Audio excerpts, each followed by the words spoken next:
Notre invité ce soir, c'est Yves Reverso, conseiller municipal Europe Écologie Les Verts à Clermont. Bonsoir. Bonsoir à vous. Vous êtes là pour une double actualité. La campagne présidentielle d'Europe Écologie Les Verts, derrière Eva Joly, on en parlera dans un instant. Et puis l'incinérateur dont vous êtes un farouche opposant. La semaine dernière, on a appris que la déclaration d'utilité publique du projet avait été annulée par la justice. En quoi, selon vous, ce jugement peut-il influer sur le projet, puisque la préfecture elle-même a clairement dit que cela n'avait aucune incidence sur la poursuite du chantier? La déclaration d'utilité publique était signée par Raffarin le jour de son départ, en 2005. Elle était valable 5 ans. Donc au bout de 5 ans, on est allé voir le préfet, tous, le collectif que je représente tout de suite, je représenterai Europe Écologie Les Verts après, des élus de Clermont, de Clermont-Co aussi, pour leur dire que les choses avaient changé, qu'il y avait des modifications substantielles, aussi bien sur le projet lui-même que sur le paysage, puisque on a vu qu'on peut mieux trier, on peut mieux recycler, on peut méthaniser les déchets organiques. L'Institut national de veille sanitaire a bien montré qu'il y avait un danger sanitaire avec les dioxines qui sont émises. Et puis le préfet, Stefanini à l'époque, a complètement nié, il l'a signé.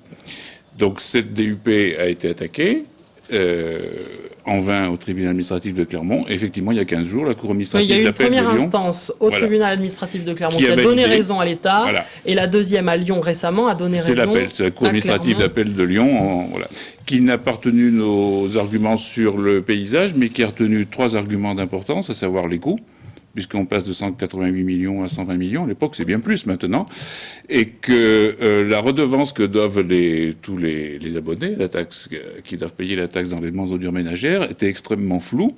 C'est un peu ce que nous disions aussi les opposants et puis Clermont Communauté. On est d'accord sur le fond du projet, mais ce que je veux dire c'est que pourquoi pour vous il faut arrêter le projet alors que la préfecture dit on peut continuer? Et normalement c'est illégal. Si je vois j'ai le jugement, là ça se termine par un ordre de pourvoir à l'exécution de la présente décision. Donc il n'y a plus de DUP, normalement il est illégal. Et alors pourtant le chantier continue, qu'est-ce que vous comptez faire alors? Bien, on va demander au préfet de respecter la loi. Et puis de façon plus générale, on change un peu d'échelle avec cette affaire. Le collectif de Clermont a beaucoup travaillé auprès de toutes les associations qui réfléchissent sur les déchets en France, contre l'incinération, mais aussi sur des problèmes de CET, sur des problèmes de tri mécano-biologique qui ne sont pas tout à fait pertinents d'un point de vue écologique.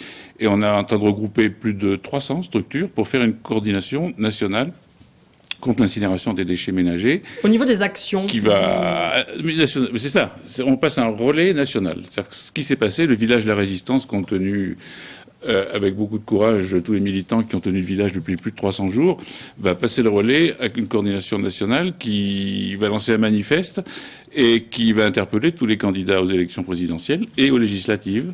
Et nous vous inviterons d'ailleurs le 12 avril pour présenter tout ce travail-là. Très bien. Vous parlez de la présidentielle, ça me fait une transition toute trouvée. Votre candidate Eva Joly, qui d'ailleurs s'est prononcée contre le projet, elle était venue au mois d'août au village de la Résistance.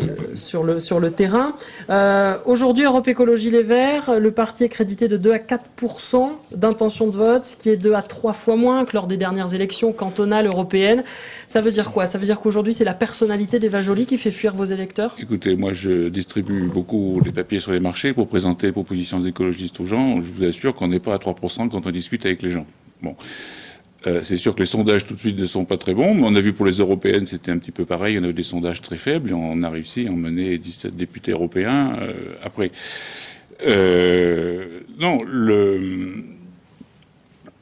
Comment vous expliquez ces faibles intentions? On a des solutions radicales, des solutions concrètes et pertinentes pour sortir de la crise, en créant des emplois, en créant de la richesse, et en exploitant, si on veut, le fait qu'on a une crise écologique, que le coût des matières premières a explosé, et donc en utilisant une politique écologiste un peu radicale, je pense à la sortie du nucléaire, je pense à 30% de terrain en bio en agriculture, en construisant 100 000 logements, en mettant 30% d'énergie renouvelable. On propose des solutions qui sont pertinentes pour ceux qui veulent bien écouter Eva Joly. Mais qui font peut-être un peu peur, ils le reconnaissent, qui font peut-être un peu peur, mais en fait, on a fait tourner nos propositions par des collègues du CNRS qui utilisent un logiciel qui utilise le ministère de l'économie. On a des solutions extrêmement concrètes dans des secteurs d'avenir qui peuvent provoquer 1 million d'emplois d'ici 2020 et 0,9 de PIB. Mais on a fait le calcul, 1 million d'emplois qu'on peut proposer avec des solutions écologiques pertinentes, ça ne descend le chômage qu'à 8,5%. À 10%. C'est pour ça qu'il faut aussi l'accompagner avec des choses qu'on prône, qui font peur. On peut partager l'emploi en redescendant la retraite à 60 ans, en baissant la durée du travail à 32 heures et en réfléchissant à la conversion écologique des industries qui sont dans des secteurs fragiles pour pas qu'ils aillent dans le mur et qu'on puisse exploiter les compétences des gens pour créer des produits plus utiles. Merci d'avoir été notre invité ce soir dans le JT.